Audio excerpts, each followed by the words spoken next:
Millions of years before history carved its first memory into stone, the world was a battlefield of giants and the brave. In the heart of a prehistoric savanna where thunder rolled not from the sky but from the footsteps of ancient beasts, three young Homo Habilis gathered around their fading fire. They were small, fragile, and desperately aware that every night could be their last. But tonight, something far more terrifying than darkness moved in the tall grass.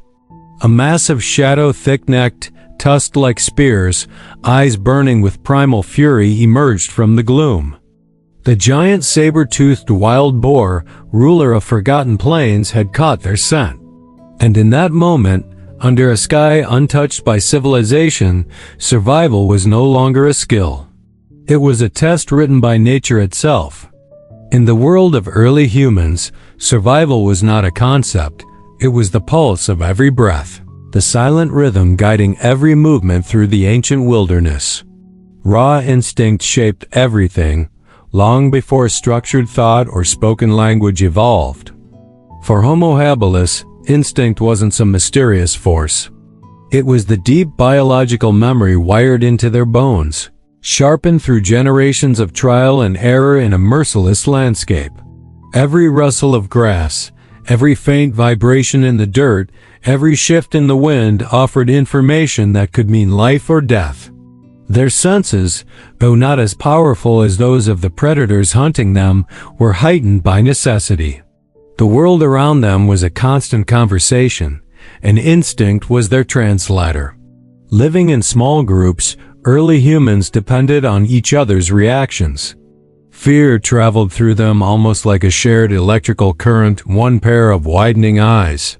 One sudden inhale, one subtle tensing of muscles could alert the entire group, even before a threat became visible. This collective instinct wasn't just emotional, it was a strategic advantage. Predators often targeted the isolated or the unaware, but a unified group reacting in harmony had a far greater chance of avoiding confrontation. This instinctive communication was the early foundation of cooperation, thousands of years before structured language would emerge. For Homo habilis, the environment itself was a relentless teacher. The savanna shifted constantly, seasons changing water sources, migration shifting hunting grounds, storms altering landscapes overnight. Instinct was the lens through which they interpreted these changes. They learned to read patterns in animal behavior, whether in the sudden silence of birds, the distant rumble of hooves, or the unusual movement of shadows near tree lines. They understood that danger often announced itself quietly, and listening became a survival skill as important as strength. In a world where nearly everything was bigger, faster, or more powerful than they were, awareness was the closest thing they had to protection. Their daily routines were shaped by instinctive timing, when to gather food, when to seek shelter, when to stay hidden. Dawn and dusk were especially dangerous, as predators were most active during these hours, and Homo habilis learned to move cautiously, relying on their ability to blend into the environment. They did not yet have sophisticated tools, but instinct pushed them to experiment with stones, bones, and sticks in ways that gradually shaped the early development of technology. Necessity and curiosity worked together, guided by unconscious awareness. When they picked up a sharp stone and used it to break tough hide or crack open marrow-rich bones, they weren't inventing. They were responding to the ancient urge to adapt. Instinct also regulated their emotional responses. Fear was not paralyzing, it was energizing. It sharpened their reactions, quickened their limbs, and made their minds alert to escape routes. But beyond fear, there was also a deep instinctive drive to protect the group, especially the young. Even without language, the bond between individuals was powerful.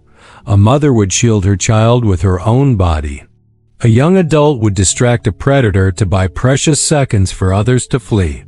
This protective instinct was one of the earliest signs of empathy, an emotional tool that would later become one of humanity's greatest strengths. Danger was constant, and instinct taught Homo habilis to navigate it with caution.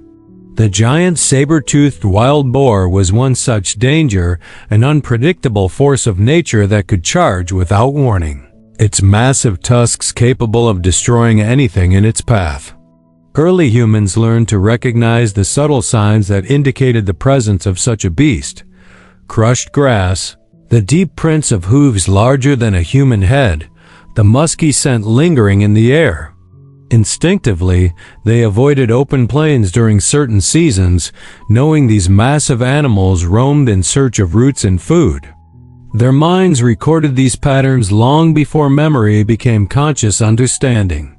Instinct also pushed them to use the environment cleverly, climbing trees when threatened, hiding behind boulders, using narrow ravines to funnel predators away from sleeping areas. These weren't taught strategies. They were instinctive responses to the pressures of survival.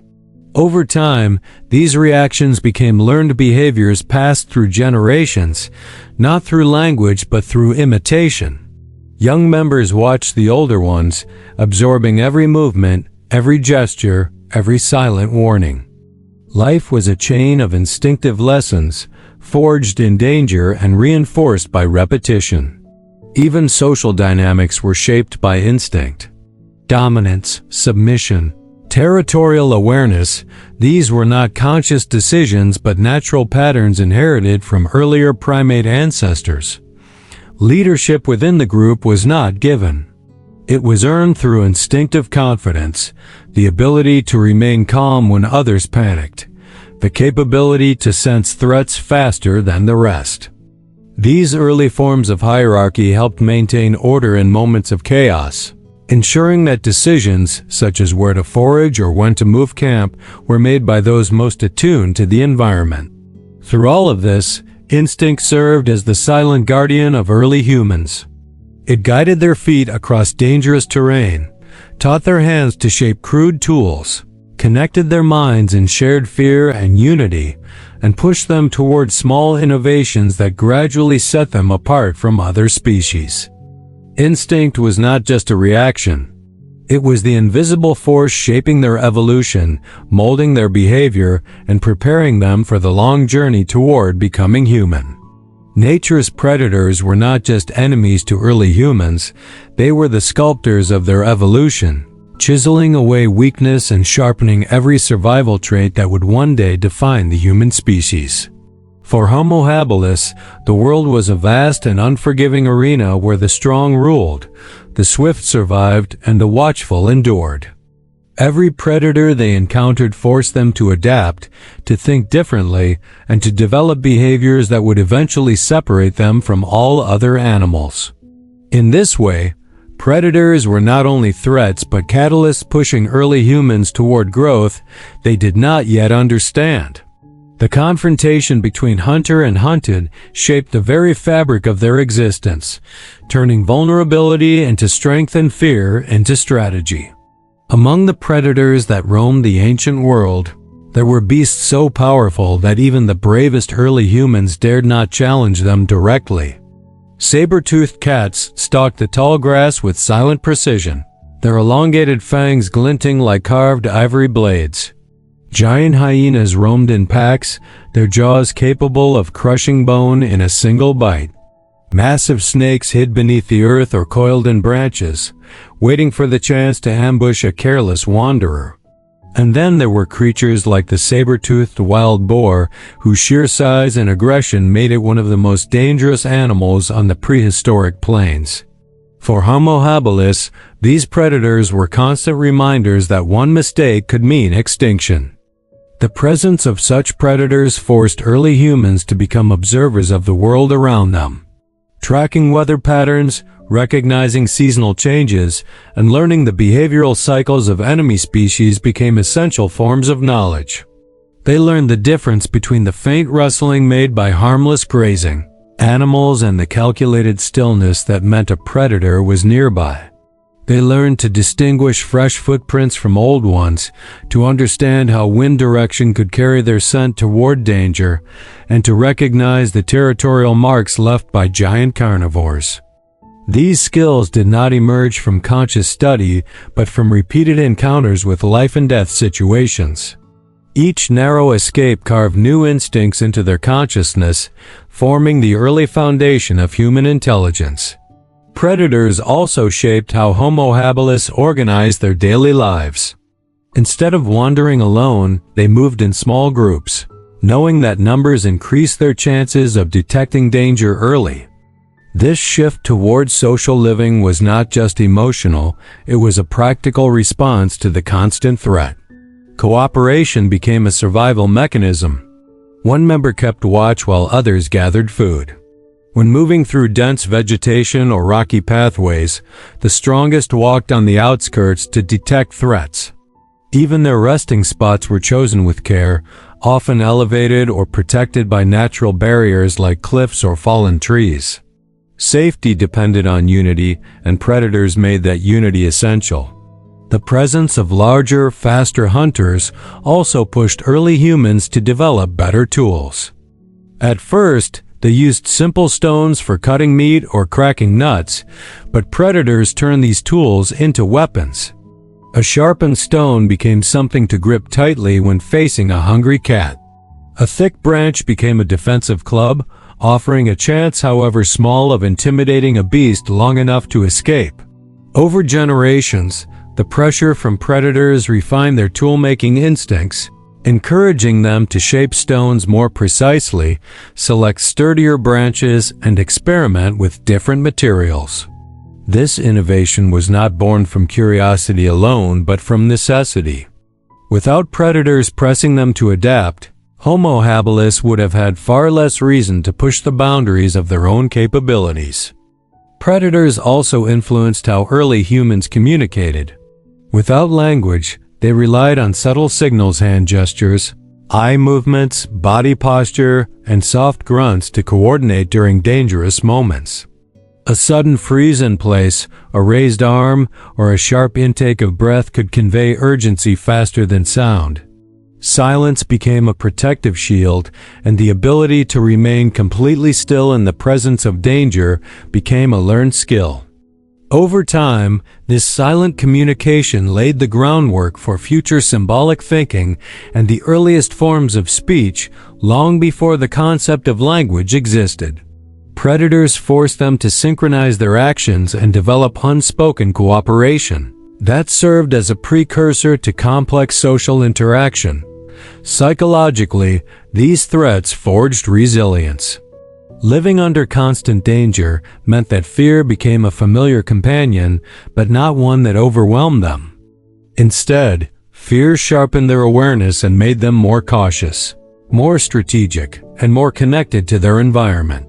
Their minds gradually learned to anticipate danger, building an internal library of patterns.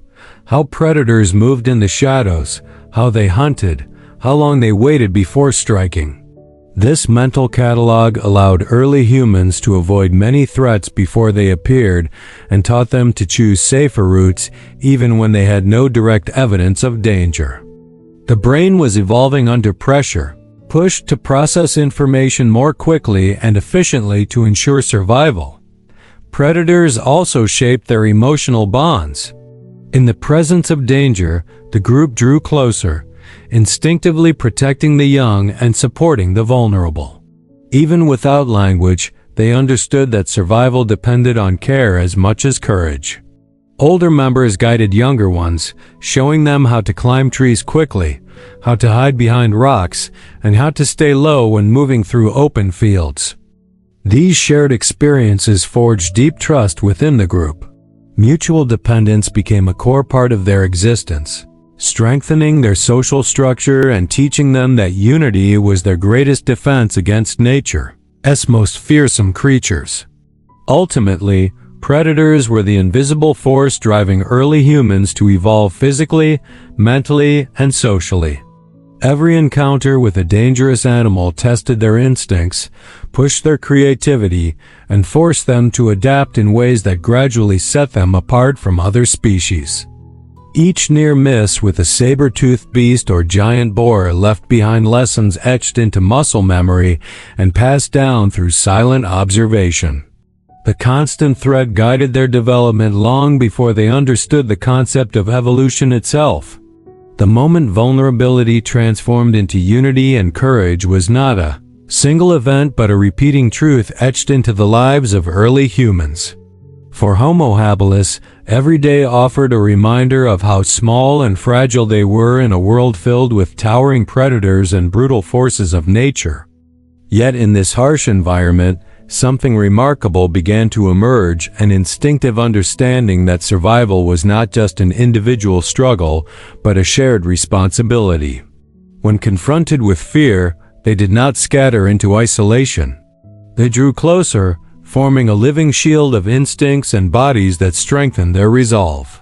Vulnerability, instead of breaking them apart, became the spark that pulled them together.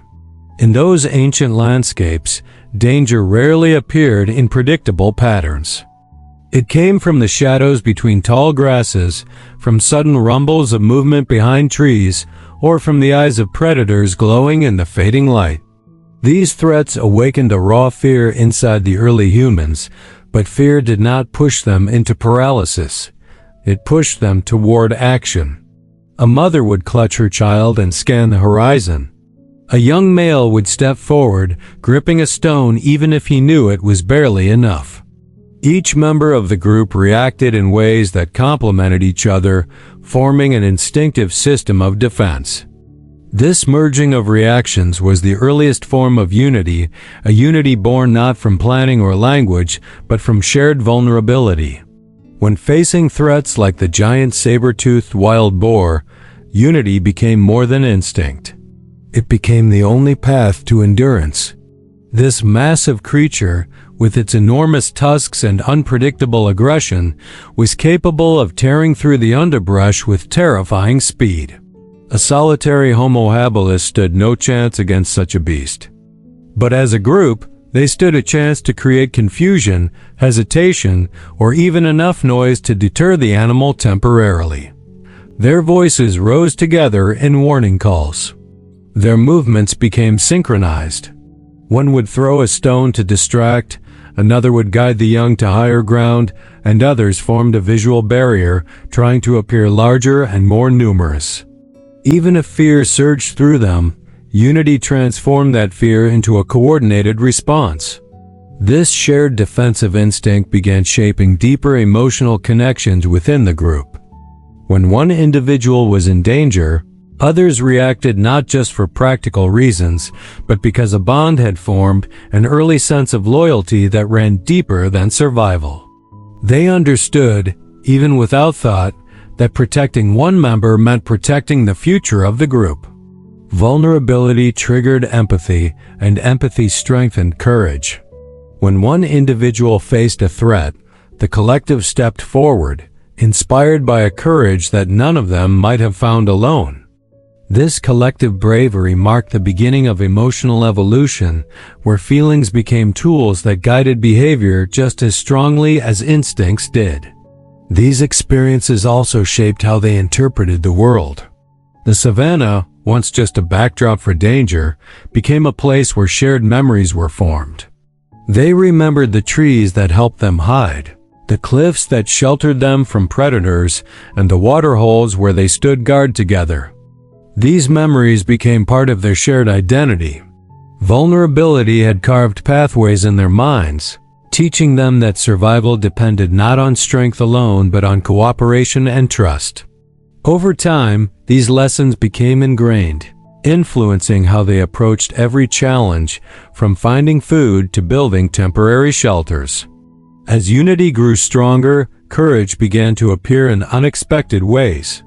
A young member might take the lead, stepping toward a threat with raised arms to warn others. An older member, slower and weaker, might still attempt to distract a predator to give the rest of the group time to escape. Courage was not about being fearless. It was about acting despite fear because the group depended on it. These acts created a cycle. Courage inspired more courage, until even the smallest sparks of bravery became powerful enough to shape group behavior. Their unity also encouraged early innovation. When confronted by predators repeatedly, they began developing strategies collectively. They learned to use terrain to their advantage, choosing paths surrounded by rocks or vegetation that slowed attackers. They discovered that working together to roll large stones or carry long branches created crude defenses. These innovations were not inventions of a single mind, but the results of many individuals reacting together, improvising under pressure. Vulnerability pushed them to think beyond immediate survival, while unity gave them the confidence to attempt new methods. Courage empowered them to test these methods even when failure meant grave danger. Even the act of gathering food became a communal effort shaped by these forces. While some searched for fruits or roots, others watched the surroundings. When traveling, the group arranged themselves naturally stronger members at the sides, elders and young in the center. This formation was not decided. It emerged from their shared understanding of vulnerability. The knowledge that each member mattered made them move like a single organism, each part supporting the others. Unity strengthened their identity, and courage made them believe in their collective abilities. Over generations, these patterns became part of their evolutionary legacy. Their brains began changing, reinforcing pathways related to social cooperation, emotional response, and strategic thinking. Vulnerability had triggered the first sparks of social intelligence. Unity had shaped their sense of belonging. Courage had pushed them beyond the limits of instinct toward a new kind of awareness. These transformations did not happen in sudden leaps, but through countless encounters with danger, where the group repeatedly discovered that together they were stronger, braver, and more capable than they could ever be alone.